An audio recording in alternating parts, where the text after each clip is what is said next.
After the accident left me in a wheelchair, my own son started whispering in my ear, "That Social Security check is mine. You don't need anything."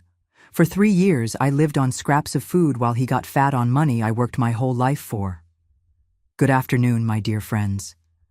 What a joy to chat with you today. I'm Martha Wilson, 78 years young. I was born in Bakersfield, California, but today I live here in Springfield, Missouri, a welcoming town where I found peace after so much turmoil. I'm sitting here on the porch of my simple little house with my spring flowers all in bloom, adding color to the garden my granddaughter Sarah helps me tend to. These days, I spend my time crocheting. It's become both my livelihood and my therapy after everything I've been through. I started making these pieces when I was still confined to my wheelchair, a way to keep my mind and hands busy when it seemed like my world had ended. At first, I just did it to pass the time, but soon neighbors started placing orders, and now I even sell online. Can you believe it? Sarah taught me how this Facebook business works. I even have a little group of loyal customers. My little corner here is simple, but it's mine. I have my herb pots, basil, rosemary, mint, that I use to season food and make teas. Their smell reminds me of the farm where I grew up, of my mother cooking on the wood stove. I also have an old but comfortable armchair where I sit to watch my shows in the evening. And it's in that chair that I'm sitting now, telling you my story. And you, my dear friends watching now, tell me in the comments, what town are you watching from? And what time of day did you find this video? Early morning with your coffee, after lunch, or already in the evening? I always read all the comments, and I'm so happy to know where you're from and when you take time out of your day to listen to this grandma's stories. Let me know, okay? Let's create a chain of kindness. You know, today I'm going to tell a difficult story, but one that needs to be told. A story about how life can change in the blink of an eye and how we can be betrayed by those who should protect us most. I'll talk about a dark time in my life when I was in a wheelchair and my own son. Well, let's take it slow. To understand properly, I need to go back to when I was just a little girl in Bakersfield, running barefoot through the cotton fields, never imagining what life had in store for me. I was born in Bakersfield in 1947, in a simple wooden house with a tin roof, right near the cotton fields. My father, George Wilson, was a cotton picker, a man with calloused hands and a gentle heart. My mother, Eleanor, took care of the house and us, the 5 children.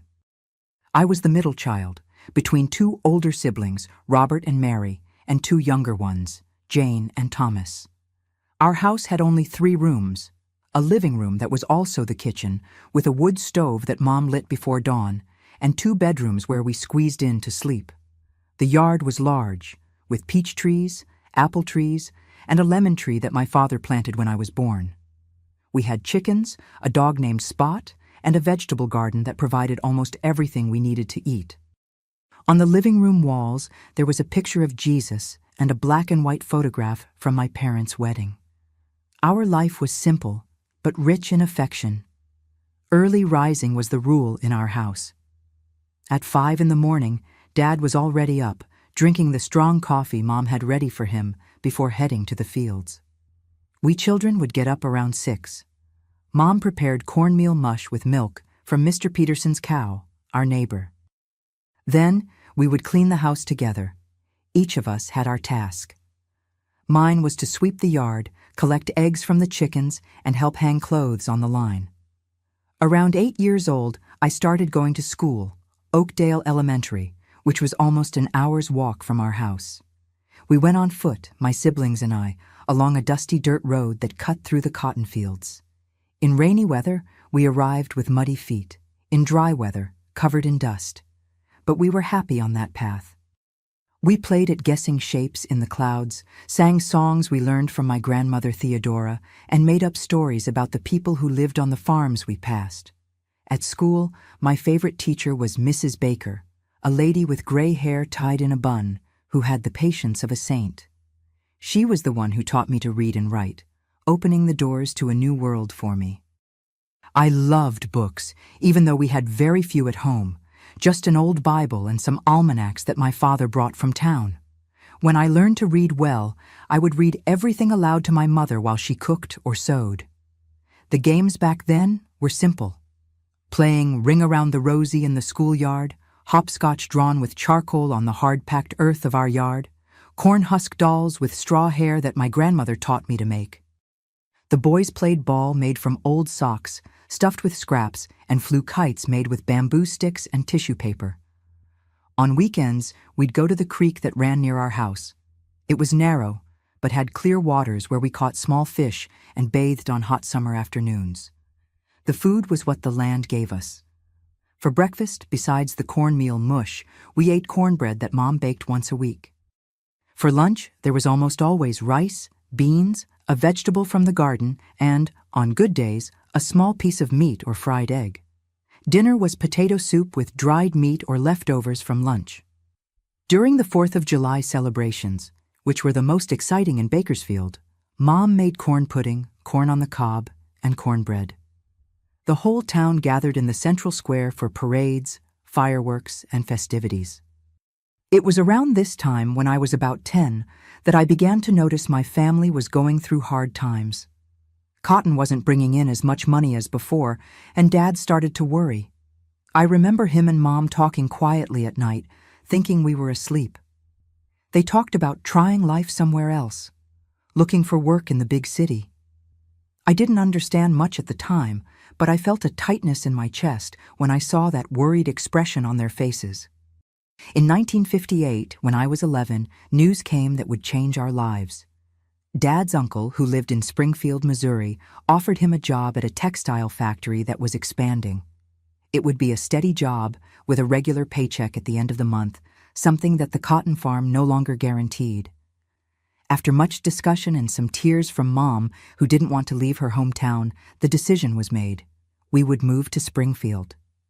I remember like it was yesterday, the day we left Bakersfield. It was a Sunday morning, and the truck that would carry our few pieces of furniture was already loaded. Mom looked one last time at the lemon tree in the yard. Dad said goodbye to the neighbors with strong hugs, and we children cried as we said goodbye to Spot, our dog, who would stay with Mr. Peterson's family. We left with heavy hearts, but also with hope for better days in the new city. We didn't know at that moment that life in Springfield would bring so much joy, but also great challenges for our family, especially for me. The move to Springfield opened a new chapter in our lives. We settled in a simple house in the North Side neighborhood, not far from the factory where Dad started working. It was bigger than our little house in Bakersfield, with 4 rooms and a small yard where Mom soon planted a garden. Adaptation was difficult at first. We were the Hicks from California, as some children at the new school called us. But soon we made friends and got used to the way of life in that city, which, unlike Bakersfield, already had more of a big city feel, with its wide streets and busy downtown. The years passed, and life took its course. I finished elementary school, but couldn't continue. I needed to help at home. I started working at 15 as a helper in a clothing store near home. It was there that I met Robert Miller, a tall young man with an easy smile who delivered fabrics to the seamstresses. He was 5 years older than me, son of Irish immigrants who had a small grocery store in town. We dated for 3 years and got married in 1966 when I was 19. Our wedding was simple, at the First Baptist Church in Springfield, with a small party in Robert's parents' backyard. We went to live in a room at the back of their grocery store while we saved money to buy our own place.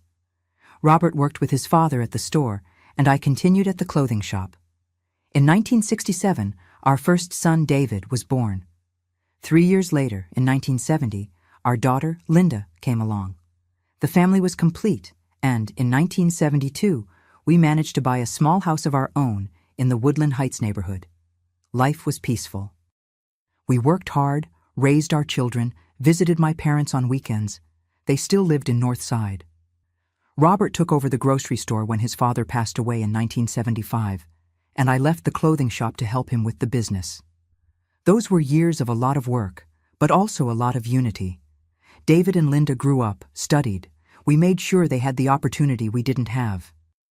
David was interested in business from an early age, and when he finished high school, came to work with us at the grocery store.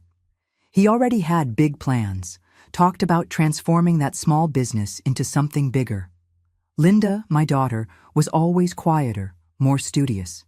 She graduated as a teacher from Springfield State College and started teaching at a local elementary school. In 1990, she married Jerome, a bank employee, and moved to St. Louis. I felt her departure deeply, but was happy when she came to visit with my grandchildren, Sarah and Michael. Life followed its course, with its normal joys and sorrows, until 2005, when I was 58, and the tragedy that would change everything happened. It was a Sunday afternoon. We were returning from lunch at friend's house. It was raining hard, and on a curve on the highway between Springfield and Branson, a truck lost control and hit our car head-on. Robert died instantly. I survived, but with serious injuries to my spine. I spent 3 months in the regional hospital, between surgeries and recovery.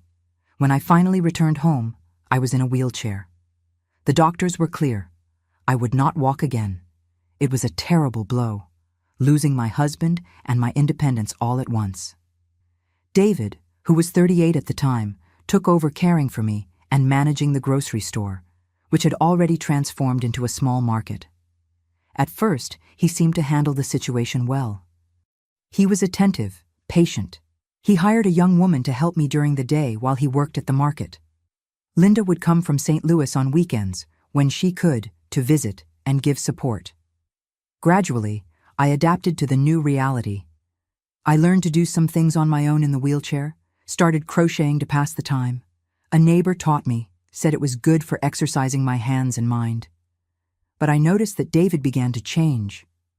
The responsibility seemed to be weighing too heavily on him. He, who had always been cheerful and talkative like his father, became quiet, with a closed expression. The market accounts weren't going well. He had debts with suppliers. And there was also his girlfriend, Jessica, with whom he had been living for some years, but who never got along with me. She said I was old-fashioned and found fault with everything she did. It was about 6 months after the accident that things really started to go downhill. One afternoon, David came home with a paper in his hand. It was a power of attorney, he said, so he could take care of my affairs since I was incapacitated. At that moment, I saw no malice. I trusted my son. I signed the document without reading it properly, thinking it was to facilitate the administration of the market and my disability benefits, which I had started to receive. A week later, the young woman who helped me was dismissed. "We need to save money," said David. Jessica would come a few times a week to check on me. Food began to become scarce, the house got increasingly dirty, my clothes weren't always washed. When I complained, I heard that I was being ungrateful, that they were already doing a lot for me. One day, I asked about the money from my Social Security disability checks, which should cover my basic expenses and medications. That's when David exploded for the first time. "You think that pittance is enough for what? It barely pays for the expensive medications you need to take. I still have to take from my own pocket to support you." I was shocked by the aggressiveness in his voice, so different from the loving boy I had raised. The following week, when Linda called, she didn't visit as much because of work and the children. I asked to speak privately. I tried to tell her what was happening, but David stayed nearby the whole time, listening to the conversation, and I didn't have the courage to say anything. Only later did I understand that he controlled everything: the visits, the phone calls, what came in and went out of that house. That's when I began to realize I had fallen into a trap. My own son, my flesh and blood, was mistreating me. Not with punches or slaps, but with something that hurts just as much: neglect, emotional abandonment, control of my money. I, who had always been independent, hard-working, was there, trapped in a wheelchair, completely at his mercy. The worst moment was when I discovered, by chance, that the market had been sold. I found a paper under the living room table. It must have fallen from David's pocket. It was a sales receipt with a much higher value than I imagined our small business was worth. The market that we had built with so much sacrifice, which was half mine by right after Robert's death, had been sold without my real knowledge. The power of attorney I signed gave him that power. When I confronted David, came the most painful revelation. You don't have anything anymore, understand? The market was mine by right. I was the one who made it grow. The money from your disability barely pays for your medications. If it wasn't for me, you'd be in a nursing home. You should thank me for still having a roof. That night, alone in my room, I cried like I had never cried before. Not for the money or the market, but for the betrayal. How could my own son treat me like this? What had happened to that sweet boy I had cradled in my arms? And the worst part, I was trapped with no way out. Unable to walk, with no money of my own, with no one to help me.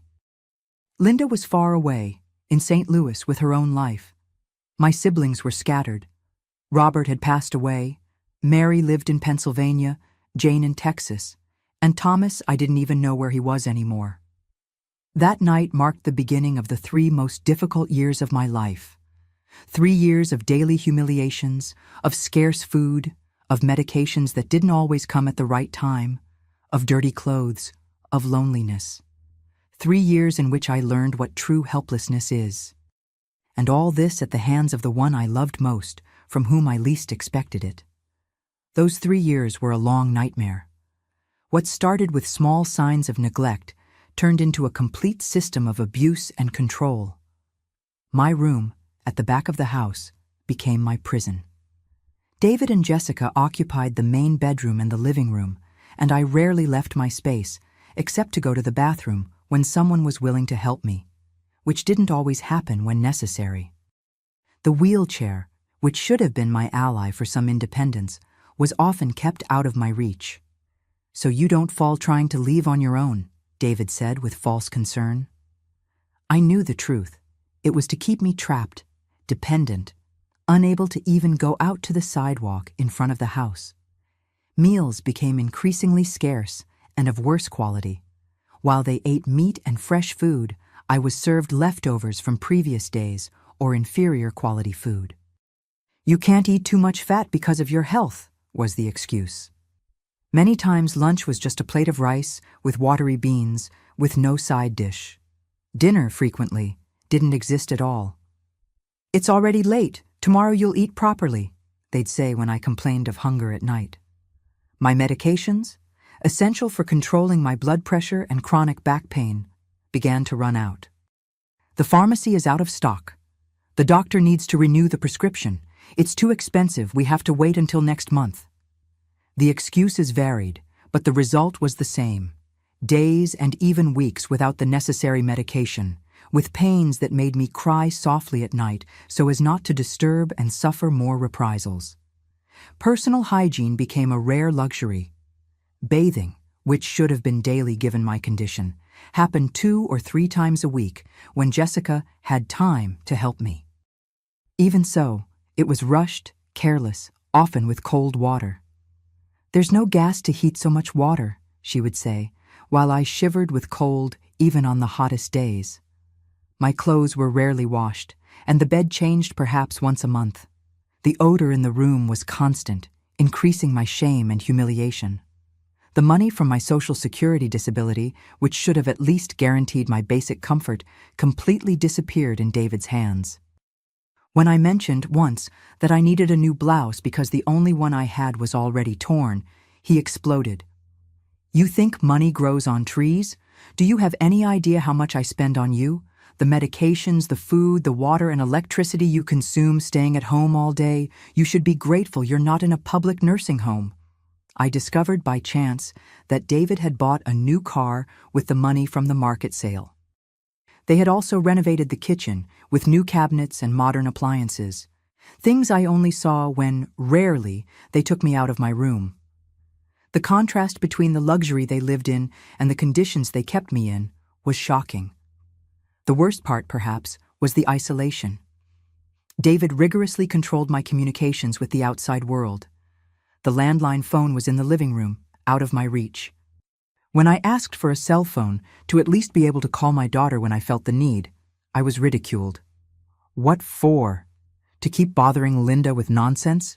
She has her own life. She can't be listening to your complaints all the time.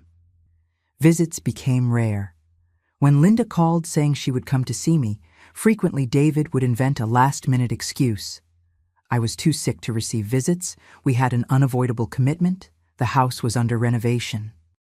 Over time, my daughter began to call less and less, perhaps believing that I really didn't want or couldn't see her. The few neighbors who tried to visit me were met with hostility. My mother is resting. Today is not a good day. Come back another time. Eventually, people gave up. David spread around the neighborhood that I had mental problems after the accident, that I became confused and made things up. Thus, if I managed to talk to someone and report what was happening, I wouldn't be taken seriously. Only one person persisted in trying to see me, Mrs. Harris, a lady of almost 80 who lived 2 houses down. She came almost every week, bringing a small cake or a sweet, and David didn't have the courage to completely bar a lady of that age, respected in the neighborhood. Even so, he or Jessica always stayed in the room during the visits, ensuring that I couldn't tell what was really happening. During one of these visits, when Jessica left for a moment to answer the phone, I managed to whisper to Mrs. Harris, "Help me, please. They're taking my money. They're not feeding me properly." Her expression was one of shock, but before she could respond, Jessica returned. The following week, David said I had a bad flu and couldn't receive anyone. After that, Mrs. Harris couldn't see me anymore. There was always an excuse. The verbal humiliations were constant, especially when David drank, which began to happen frequently. "Look what's left of my mother, a useless person, dead weight," he would say to Jessica, as if I wasn't there or couldn't hear. "I have to carry an old woman on my back who's good for nothing." Jessica usually laughed or added her own insults. And she still complains about the food, as if she deserved better. In 2007, I began to develop bed sores, wounds on the skin caused by lack of movement and the constant moisture of the rarely changed bed sheets. The pain was excruciating, but when I asked to be taken to the doctor, David refused. We don't have money to be running to the doctor for every little thing. Only when the wounds became infected, with a strong odor and discharge, did he take me to the emergency room, fearing that I would die and he would be held responsible. At the hospital, the doctor was horrified by my condition. Malnourished, dehydrated, with infected bed sores and clear signs of neglect. He asked how I was being cared for at home. Before I could answer, David intervened. "Doctor, we do our best, but age takes its toll. And she refuses to eat properly. You know how elderly people are." The doctor seemed suspicious, but didn't insist. He prescribed antibiotics and gave instructions about caring for the wounds. At home, the prescribed treatment was only partially followed. The antibiotics, yes, because David feared that I would get worse and return to the hospital, where they could ask more questions. But the dressings were done carelessly, and the food continued to be precarious. A perverse cycle developed. The weaker I became from poor nutrition, the less I could defend myself or seek help. In 2008, I began to have dark thoughts. Perhaps it would be better to die at once instead of continuing to suffer that slow daily death, made of small and large cruelties. I even saved some pills, thinking of taking them all at once. But something stopped me. Perhaps faith in God, perhaps stubborn hope that someone would notice my situation and help me. The winter of 2008 was particularly difficult. The house was cold, without proper insulation, and my room at the back was the coldest of all. I didn't have enough blankets, just an old and thin comforter. I developed pneumonia that almost took me. This time, when David took me to the hospital, already almost unconscious, I stayed hospitalized for 2 weeks. It was during this hospitalization that I had a small ray of hope. A nurse, Nancy, noticed the signs of prolonged neglect, not just the bed sores, but also the evident malnutrition, the toenails never cut, the tangled hair that hadn't been properly washed for months. When David wasn't around, she asked me directly if I was being well cared for at home. I hesitated. Years of abuse had taught me to fear the consequences of speaking out. What if David found out? What if no one believed me? What if the situation got even worse when I returned home? But Nancy's kind look gave me courage. With a trembling voice, I told a bit of my situation. Not everything, just enough for her to understand that something was very wrong. Nancy promised to seek help, to talk to the hospital's social worker. For a moment, I felt a glimmer of hope. But David, always vigilant, noticed that I was talking too much with the nurse. The next day, he demanded my discharge from the hospital, against medical recommendations, claiming that he would take care of me at home. Back in my domestic prison, the situation worsened. David, suspecting that I had said something, became even more controlling and cruel. If you think anyone will believe a senile old woman over the devoted son who takes care of her, you're very mistaken. Any complaint, and you go straight to a public nursing home, one of those where old people are tied to the bed and full of sores. The threat of the nursing home was his constant trump card. He knew that I feared more than anything being abandoned in an impersonal place, among strangers, far from any possibility of rescue. At least at home, as bad as it was, I still had the small hope that someday my daughter would discover the truth or some neighbor would notice and report it. The year 2009 began as gloomy as the previous one had ended. I no longer had the strength to resist or protest. I accepted the scarce food without complaining, didn't ask for medications anymore when the pains increased, didn't beg for a bath, even when the smell of my own body disgusted me. I had resigned myself to that half-life, that shadow existence. But fate, sometimes, has surprising paths. In March of that year, I received an unexpected visit that would change everything. Linda, my daughter, appeared without warning. She had tried to call several times in the previous weeks, but David always said I was sleeping or indisposed. Worried about the growing difficulty in talking to me, she decided to come in person, bringing my granddaughter Sarah, who was 16 at the time. David wasn't home that day. He had gone to a neighboring town to take care of business. Jessica tried to prevent Linda from entering, saying I was very sick, but my daughter was firm. "She's my mother, and I'm going to see her now." When Linda entered my room and saw my condition, thin, dirty, with poorly cared for wounds in an unsanitary environment, the shock on her face said it all. "Mom, for God's sake, what have they done to you?" At that moment, the barriers I had built to endure the suffering without going crazy crumbled. I began to cry like a lost child, unable to speak for a few minutes. When I finally managed to calm down, I told everything. The power of attorney signed without understanding, the Social Security money diverted, the market sold without my real consent, the food denied, the rationed medications, the verbal abuse, the forced isolation. Linda listened to everything in silence, tears streaming down her face. Sarah, my granddaughter, held my hand, crying too. When I finished speaking, Linda took out her cell phone and made 2 calls, one to her husband, Jerome, in St. Louis, and another to the local police. "This ends today, Mom," she said with a determination I had never seen before in her voice. "I'm taking you out of here right now." March 2009 marked the end of my captivity. When Linda saw my condition, her reaction was immediate and decisive. "We're going to end this today," she said, with a firmness she had never shown before. She called Jerome in St. Louis and the local police, briefly explaining the situation. While we waited, Linda and Sarah tried to improve my condition. My daughter gave me a careful bath, washed my tangled hair, and changed my clothes. Each movement revealed a new mark of neglect on my body, the bed sores on my back and buttocks, the unexplained bruises, the ingrown toenails. "Mom, how did they let you get to this point?" Linda murmured through tears, while trying to be gentle so as not to hurt me more. The police arrived before David returned. 2 officers, a man and a woman, documented my condition and the precarious environment where I lived. Officer Sullivan had experience with elder abuse cases and asked detailed questions about my financial situation, the power of attorney, the sale of the market.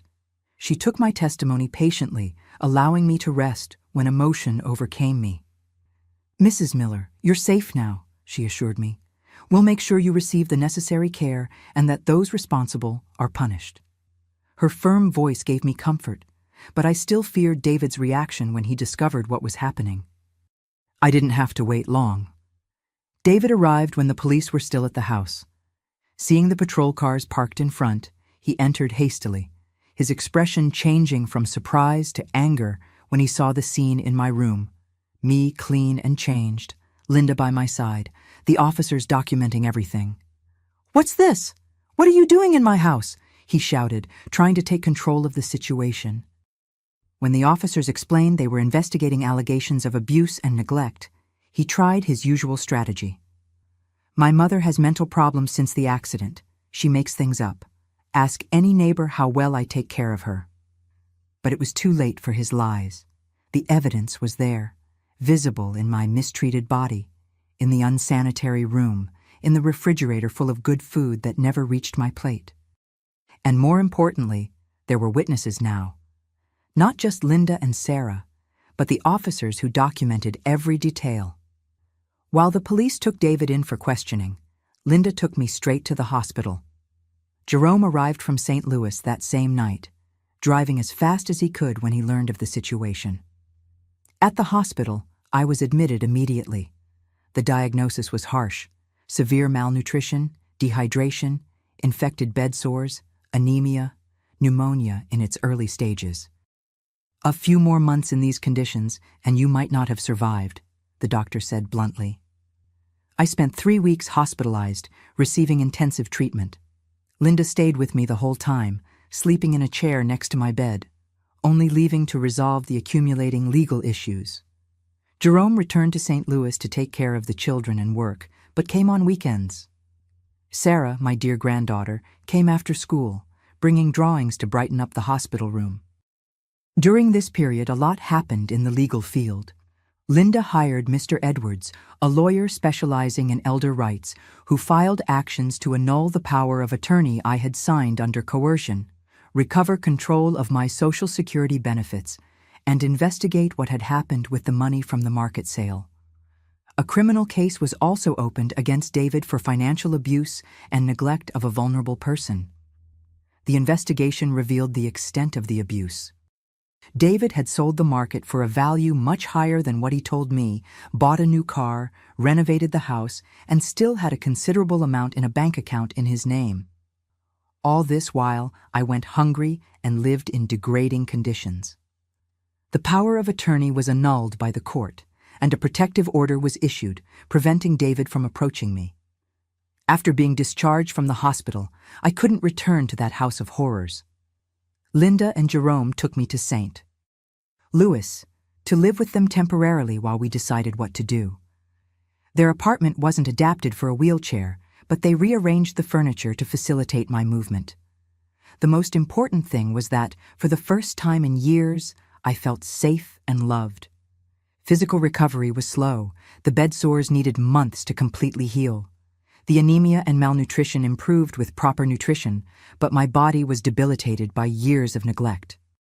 I needed intensive physical therapy to regain strength in my arms and improve my mobility in the wheelchair. Emotional recovery was even more challenging. I suffered from frequent nightmares, waking up in the middle of the night in a cold sweat, believing I was still trapped in that room. I had sudden crying fits, moments of panic when I was alone for too long. The worst was the wound of betrayal. How could my own son, whom I had raised with so much love, treat me that way? It was Dr. Monroe, a psychologist recommended by the hospital, who helped me start to process all this trauma. In weekly sessions, I learned to talk about what had happened, to express the anger and disappointment I felt, to understand that I wasn't to blame for David's behavior. "You did nothing to deserve this treatment," Dr. Monroe repeated. "The responsibility is entirely his." 6 months after the rescue, in September 2009, we made an important decision. It didn't make sense to continue in St.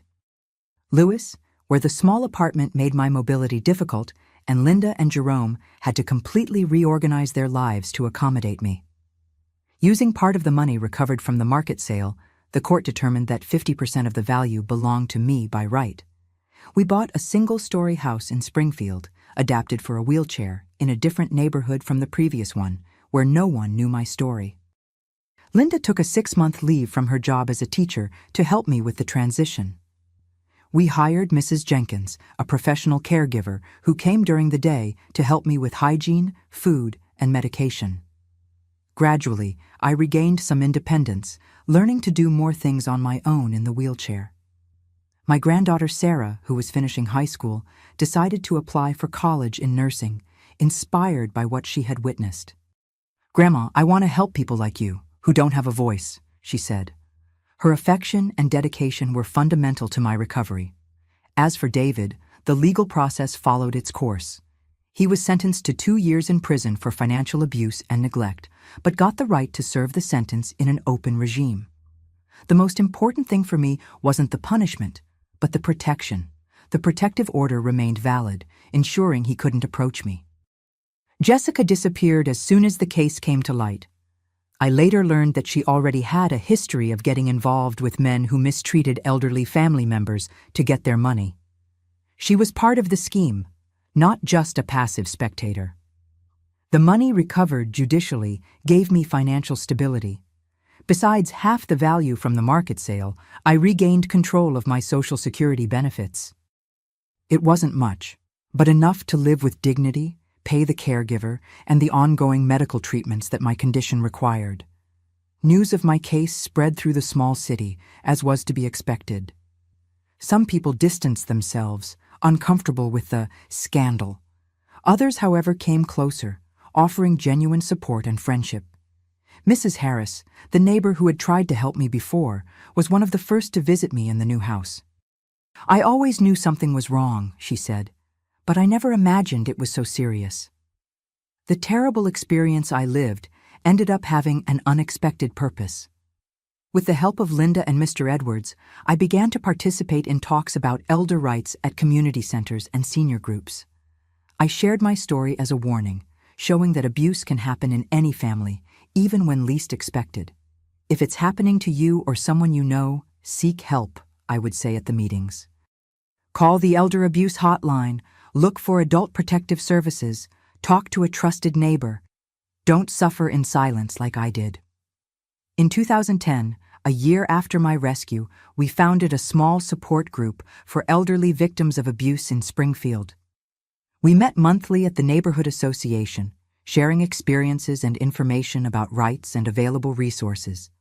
It was a way to transform my pain into something useful, to give meaning to the suffering I had gone through. Those dark years don't define who I am, but what I learned from them is now part of me. I learned about the human capacity for cruelty, but also for kindness and redemption. I learned that it's never too late to start over, to find a new purpose. And above all, I learned that asking for help isn't weakness. It's the first step toward liberation. Today, at 78, I live a peaceful and dignified life here in Springfield, in the same adapted little house we bought in 2009.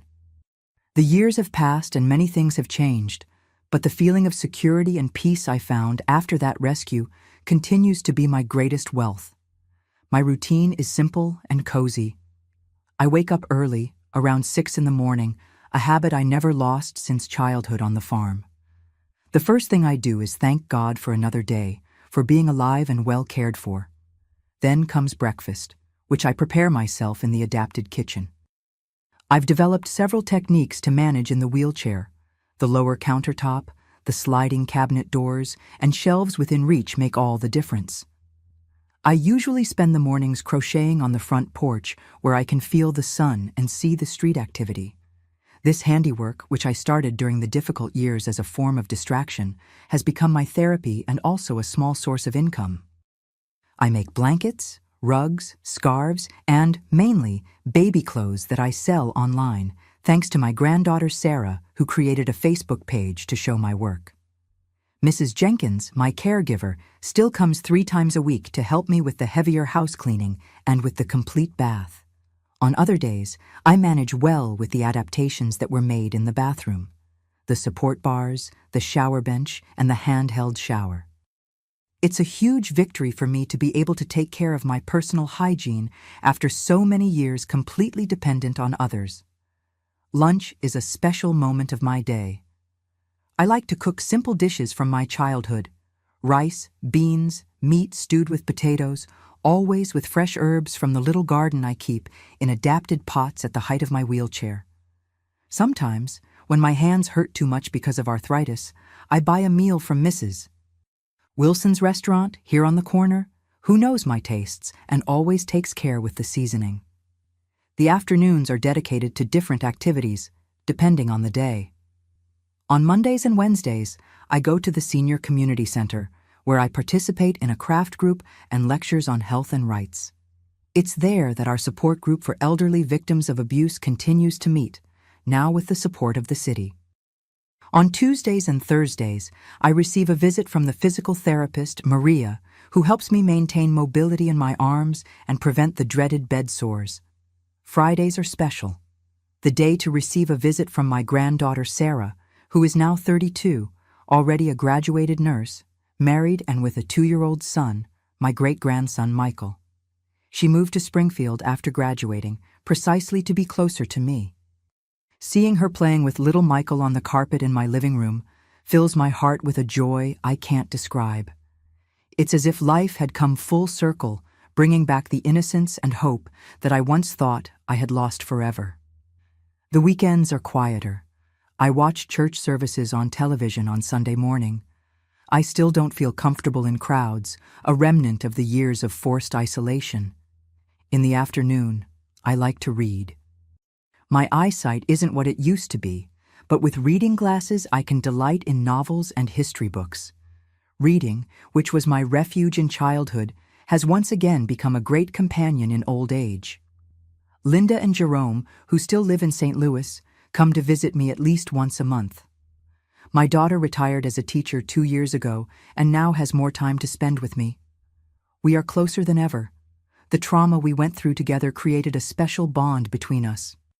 She understands my fragilities, respects my moments of sadness, and celebrates with me each small daily victory. Financially, I live a modest but comfortable life. My Social Security, combined with the small income I get from crafts, covers my basic needs. The money recovered from the market sale was largely used in the purchase and adaptation of the house, but a small reserve still gives me security for medical emergencies. It's not a life of luxury, but after what I went through, having healthy food on the table, clean clothes in the closet, and medications on time is already an immense luxury. My health, considering everything I went through, is surprisingly good. The wheelchair continues to be my inseparable companion. The injuries to the spine from the accident were irreversible. I have high blood pressure problems, controlled with medication, and arthritis that makes some movements difficult, especially on cold days. But I consider myself fortunate. Many at my age and with my history of trauma would be in much worse conditions. The relationship with David continues to be an open wound. He served his sentence in an open regime and, from what I heard, moved to a town in Arkansas afterward. He never tried to contact me directly.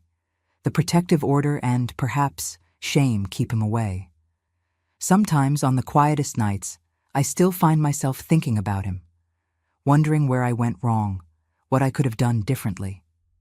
Dr. Monroe, my psychologist whom I still see monthly, helps me understand that I wasn't to blame, that some people make bad choices regardless of how they were raised. One of the greatest joys of my current life is the recognition I receive for the work with other elderly people. Last year, I received a tribute from the City Council for 10 years of dedication to the support group. Seeing people who went through similar situations finding strength to start over, often inspired by my story, gives meaning to all the suffering I went through. The neighbors on the street where I live have become a second family. Mrs. Harris, that same lady who tried to help me in the difficult times, ended up moving near my new house by coincidence. At 98, still lucid and active, she is my companion for 5 o'clock tea every Wednesday. Mr. Thompson, a widowed gentleman who lives across the street, always appears with some fruit from his yard or to fix something that broke in the house. Technology has also brought positive changes to my life. Sarah taught me how to use a tablet where I can see family photos, talk by video with Linda when she's in St. Louis, and even sell my crafts online. I never imagined, in that childhood in Bakersfield, running barefoot through the cotton fields, that one day I would be connected to the entire world through a small screen in the palm of my hand. If I look back, I see a life of ups and downs, of deep pains, but also of great joys. The time I spent in that dark room, treated as a burden, could have embittered me forever. But I chose a different path, that of gratitude for the small blessings of each day, for the sun that enters through the porch window, for the smell of fresh coffee in the morning, for the smile of my great-grandson. In Springfield, I found not just a home, but a purpose.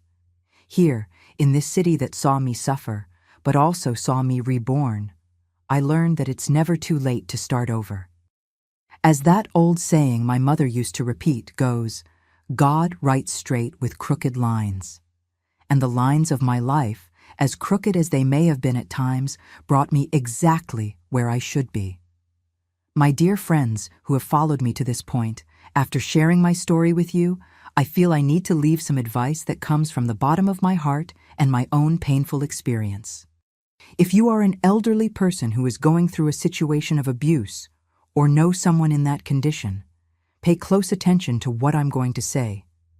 Financial abuse against the elderly is a silent violence, which often occurs within the home itself, practiced by those who should protect us. It starts subtly.